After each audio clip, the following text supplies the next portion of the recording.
Hey everyone, so here we are. So I've been spending the last week playing around with various pieces of software hardware to figure out how to deliver my course online for the rest of the term. These are some of the things that I've learned. So there's various video software, meeting type softwares that you can use. Right now I'm using Zoom. I'm going to show how to use BigBlueButton in a moment. And I'm capturing this on my Mac right now. This part of the capture is being done with QuickTime, actually, simply because I'm going to sort of go through how each of these will affect what happens, what you see on the screen, what students will see, and so on. So anyhow, this is the beginning.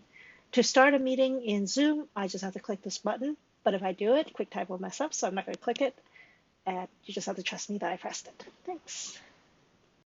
Hey, so back here, I want to show the how to set up, how I'm doing my setup.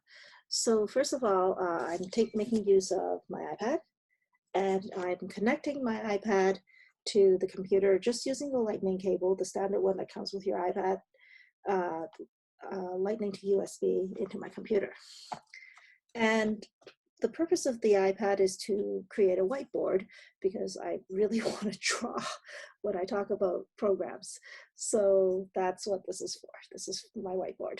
So now let's take a look at how this works. So what I'm going to do now is share my screen. So this is just a button that you press. It's quite obvious. Choose the screen, and there we go. So over here, this is my desktop setup.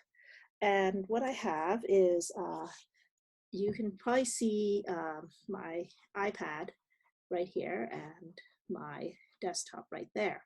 So let's take a look and see how that's done. So again, my iPad's already connected, and the software that you need is actually just QuickTime, and it comes with your Mac. So you start with QuickTime, you go to QuickTime, and you go to File, New Movie Recording. This will start up, and you will get this little gray box. Now, it might not show your iPad, but that's okay. You just have to go to this drop down and then choose your iPad from the list, and that's it. And you don't actually want to be recording, by the way, so don't actually ever hit this red button. That really messes up the conferencing software. The only purpose is to use it for actually casting your iPad.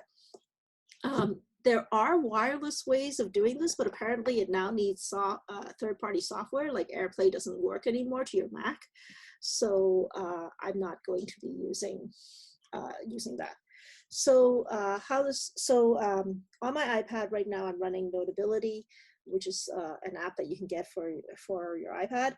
But any app that lets you draw is fine. So you can use Procreate or whatever. I think other ones. So in any case, what you can do, of course, is you can draw.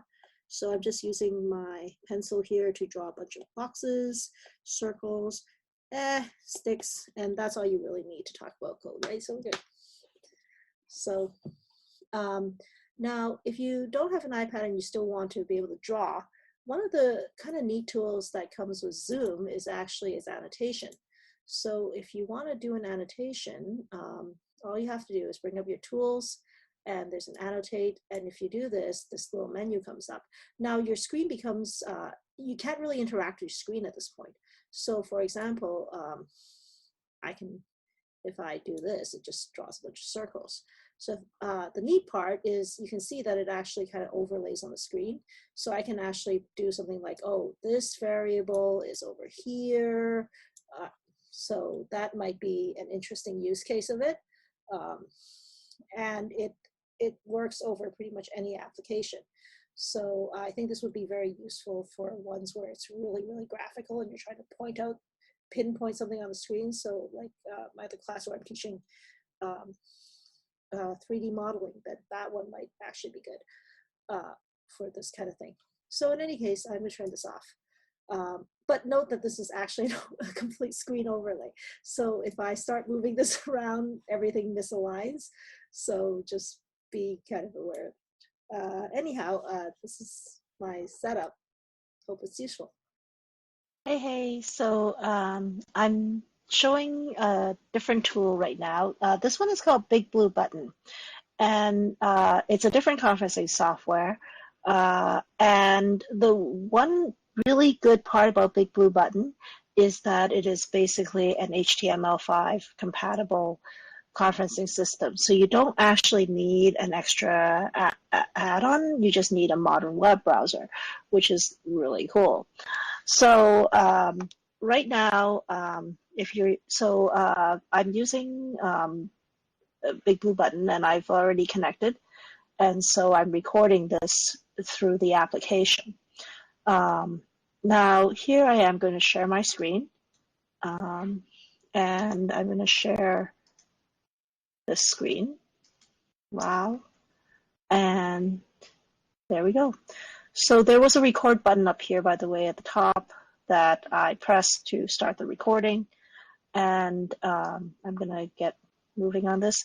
Now, the infinite versions of the screen actually sort of bother me, so I'm going to actually move it to the side, but you can still see my screen. Again, if I wanted to share my iPad, I can use QuickTime to do so. Although it seems to be being weird right now.